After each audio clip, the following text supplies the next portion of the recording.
Dumelang Bumaseve. This week we are not doing a review, but we are back with another buying tips video. So you guys asked and I answered. So we're going to be doing a video about cars that are under 700,000 Rand that I think you guys should consider.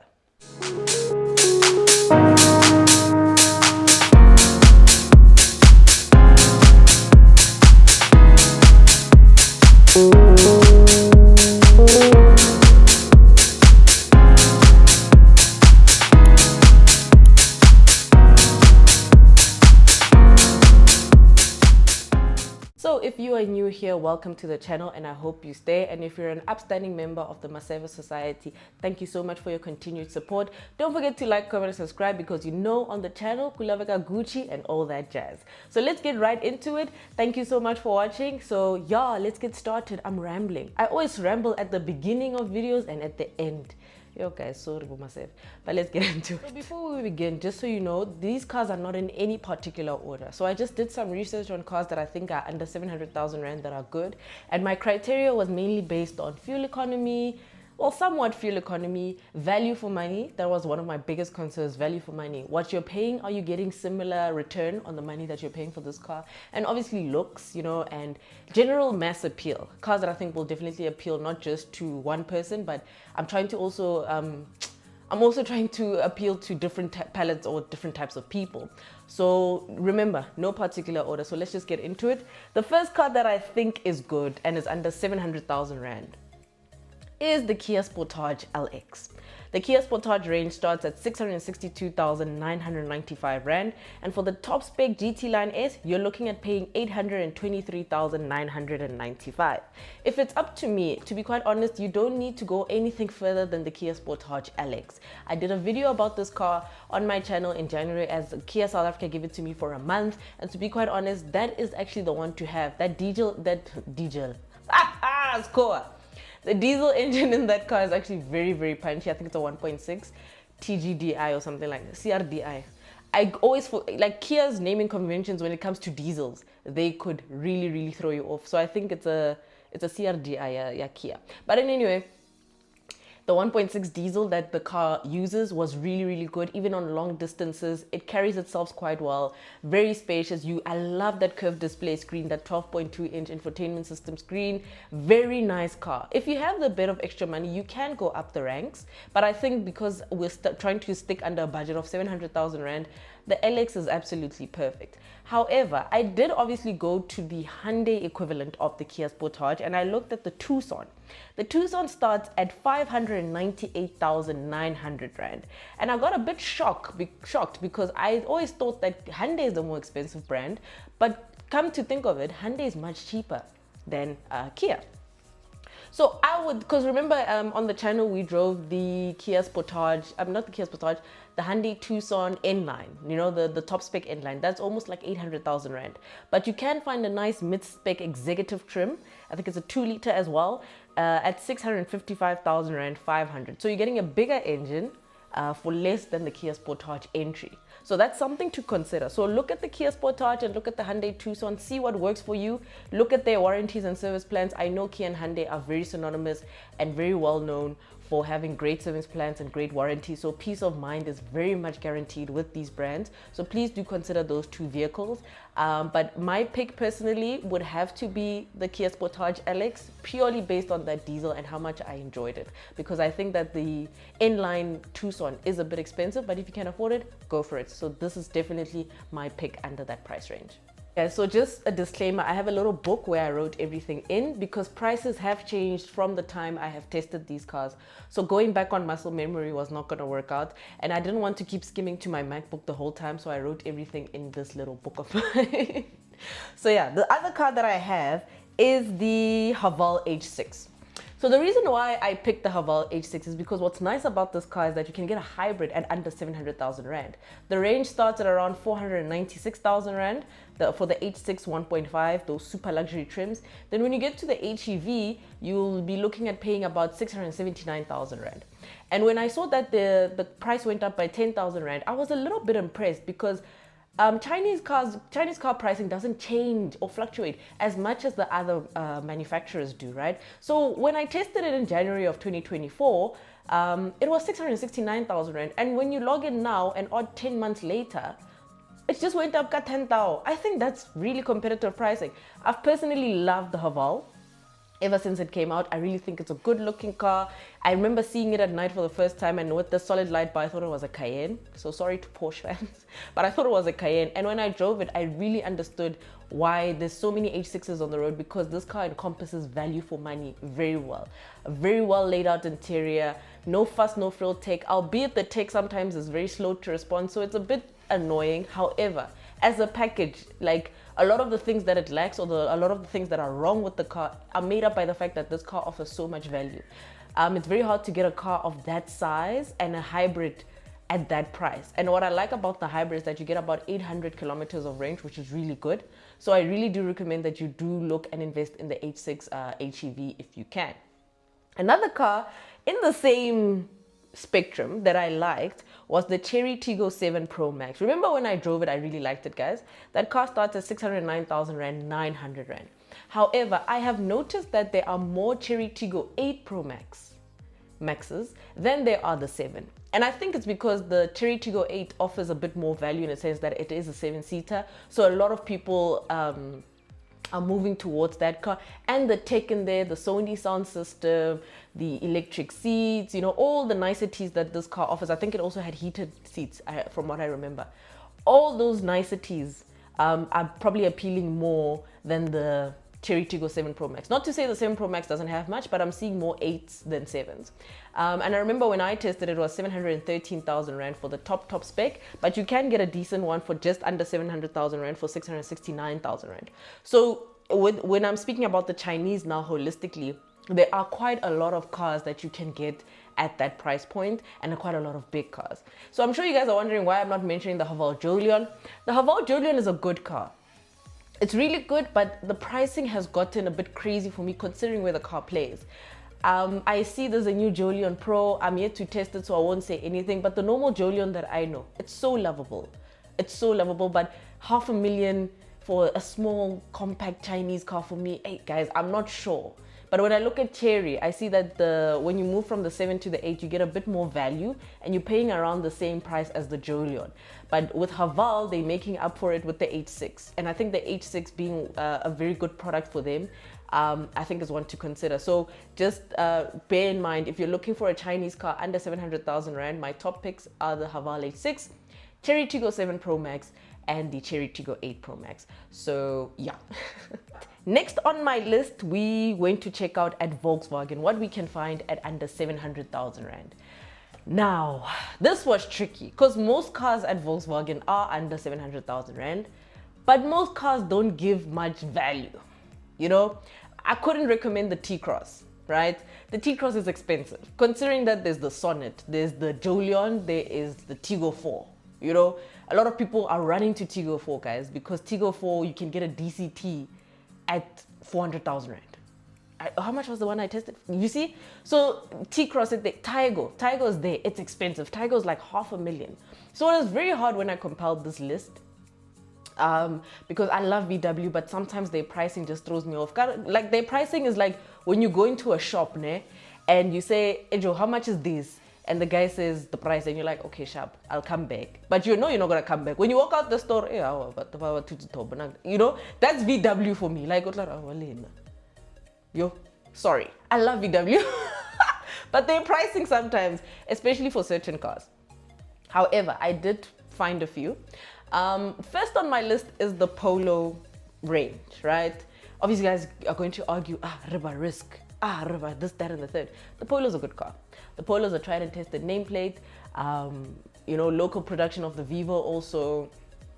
I think the Polo is still locally produced. I remember they had a line in PE, in Gqeberha. So I stand to be corrected. So I think the Polo range is very good. And I love the Polo range quite a lot. You do get a bit of turbo lag in the 1-liter DSG, but it's not something that you guys will be so frustrated over that you write the car off. So the Polo hatch range is good. Also, you can get a performance variant, the Polo GTI, under 600,000 Rand. And obviously when you spec it, you'll pay a bit more. But the fact that it's one of those last cars in the market that are offering performance at under 600,000 Rand, I think it's very commendable. The other car that I think from VW will be good is the Volkswagen Tiguan. So they launched a Tiguan recently.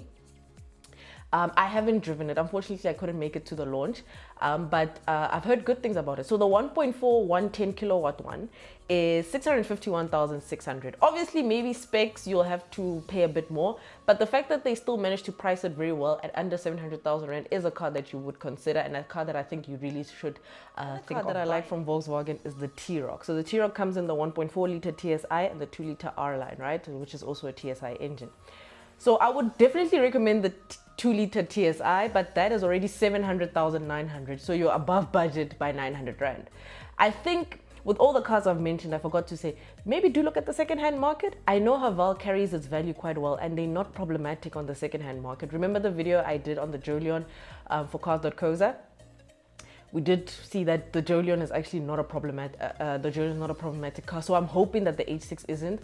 I haven't heard anything about second-hand Cherries, so please do let me know if you guys have any experience about second-hand Cherries. But even with the Kia and the Hyundai, please do look at the second-hand market to see if you can find a good one, right?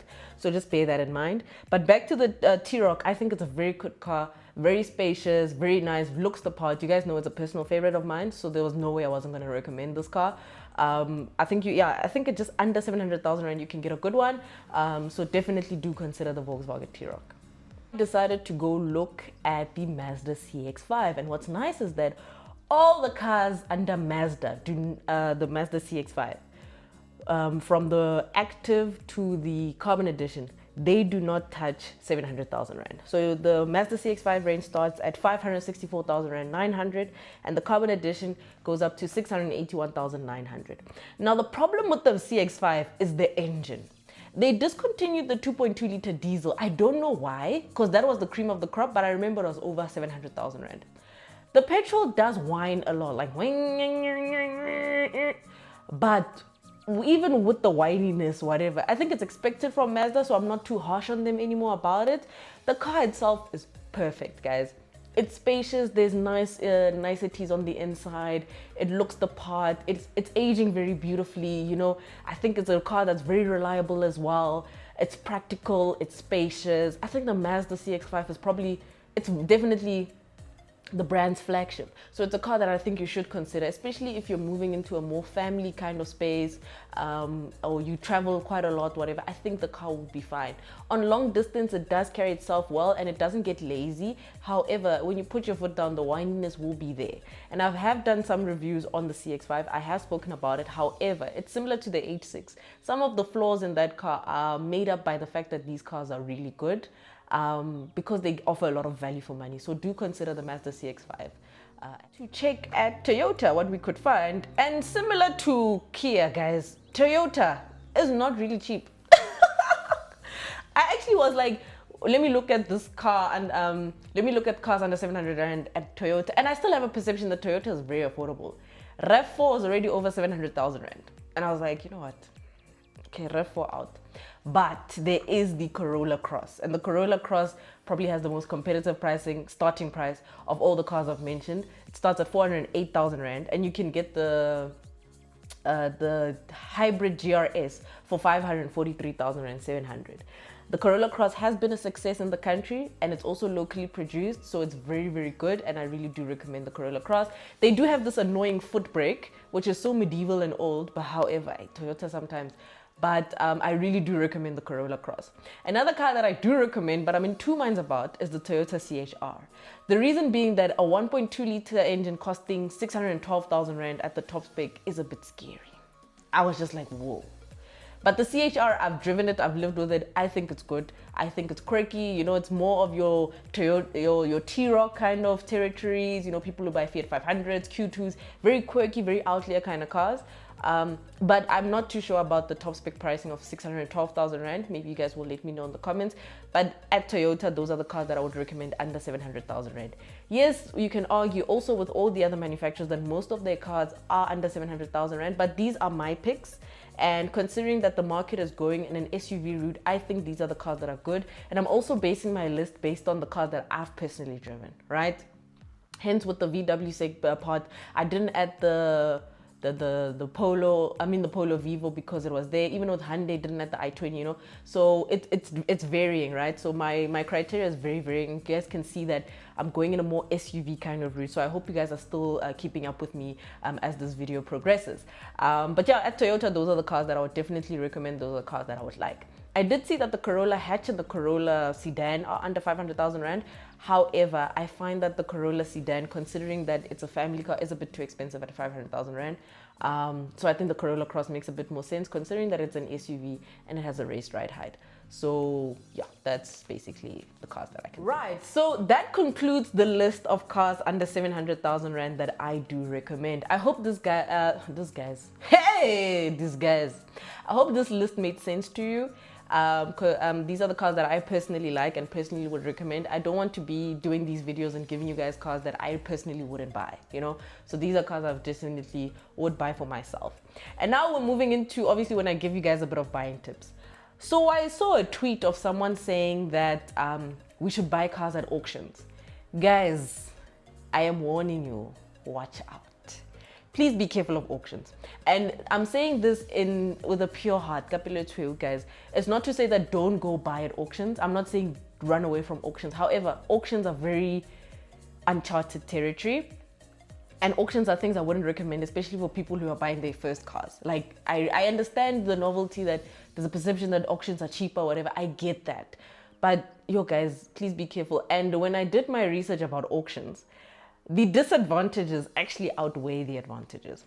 One of the things that you guys need to be wary of at auctions is a clause called voetstoets, right? Voetstoets, in Afrikaans, I think I have very limited about Afrikaans. I went to a hoërskool, guys. But voetstoet is like when you kick something. Stoet is to push, ne? Like, I think so. I get sure, guys, I'm not Afrikaans. I did Afrikaans a long time ago, but it's the stoet, like you push something, I think. Guys, if I'm wrong, sorry. But anyway, that's the thing I had in mind. So voetstoet is a clause that means that when you buy this car at the auction, you are exempting the seller from any damages that can happen to this vehicle when it's in your possession. So you're basically buying at your own risk. So hello, that car outside, when voetstoet is implemented and it falls apart, the seller has nothing to do with it. Lorjo is your baby. It's not my monkey, not my seekers. That is your things. That is your goedes. You have to sort them out yourself.